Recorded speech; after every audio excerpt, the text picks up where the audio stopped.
In a galaxy meticulously duct-taped together by trade agreements, mutual suspicion, and very stern meeting minutes, Earth was considered something of a clerical oversight, a dusty blue sphere quietly dying of its own bad habits.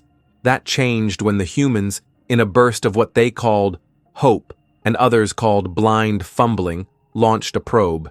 It was crafted from scavenged satellites, optimism, and a toaster oven. Its intended path was somewhere impressive. It hitched a ride on a stray galactic shipping lane and landed violently on Voryn. It shattered the crystalline spires that oxygenated the Voryn's atmosphere, a structure the Voryn considered sacred, vital, and unfortunately not insured against acts of primitive. Panic bloomed like mold. The Voryn, elegant creatures of sharp symmetry and sharp tempers, declared it sabotage. Earth, unaware of the interstellar ruckus, was busy trying to distill potable water from cola.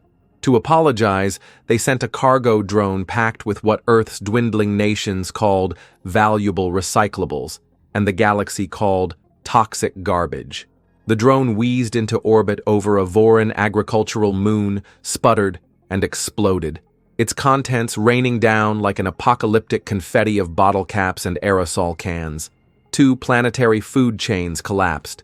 In a bold pivot, humanity then transmitted a cultural offering to the Sylthar, a telepathic hive mind with a taste for introspective thought poems and silent wind. What they received was Real Housewives of Alpha Sector, reruns compressed and blasted at full volume across the psychic network. 10 million Sylthar screamed internally. 3 elders went catatonic from the mental noise. The Galactic Concord, a council designed by bureaucrats for other bureaucrats, convened an emergency session. After 16 hours of power-pointed despair, they issued a ruling. Humanity was hereby classified as a hazard of enthusiasm. A blockade was established around Earth, consisting of polite but heavily armed enforcement cruisers. The intention was containment. The result was, predictably, salvage.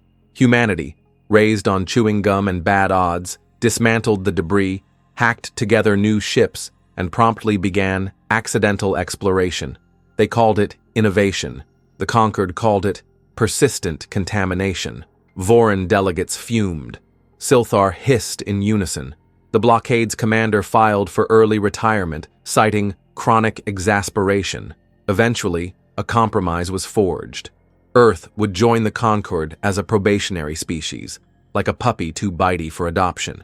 They were assigned waste recycling, something they were already experts at, albeit accidentally. Now, humans in patchwork ships scooped up discarded cargo, misrouted shuttles, and sometimes entire moonside outposts if left unattended too long. They processed materials with enthusiasm. Accuracy remained optional.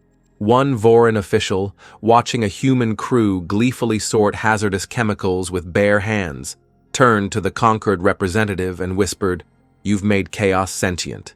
"Yes," replied the delegate, massaging their temples, "but it cleans up after itself now."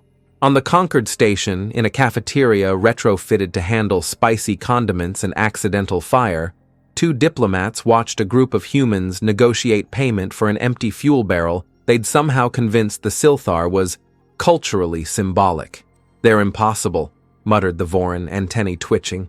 "They're productive," replied the Sylthar, in the dry tone of someone who had heard the word YOLO in 26 simultaneous minds. "They are a disaster. They are useful." The Sylthar paused. "In the way a small fire is useful for cooking, if you don't mind losing the kitchen."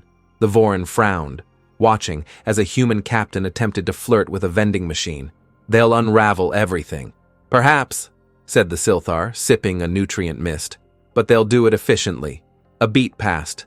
Somewhere an alarm went off. A human voice shouted, "It was supposed to do that." The diplomats sighed in tandem. "How long is their probation?" the Voryn asked. The Sylthar stared into the middle distance, as if reading the fine print of fate. "Longer now."